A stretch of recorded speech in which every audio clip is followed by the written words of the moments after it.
Kiko from the Face Yoga Method.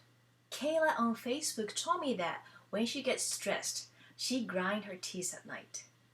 Oh, Kayla, you're not alone. I do that too. And I know it's not good for my teeth either. Well, in this video, I will show you a very simple face exercise you can do whenever you feel stressed.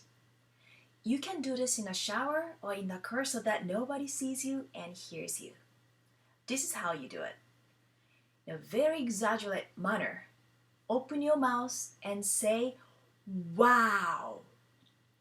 Breathe out completely. Let's try it together 10 times. Ready?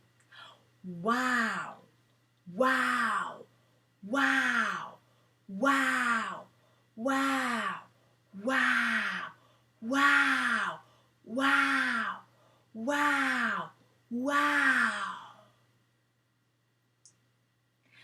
You do not need to vocalize it, but it definitely helps you to release your stress.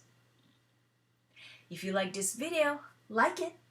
And if you do not have my free Face Yoga ebook, come on over to my website and get it right now.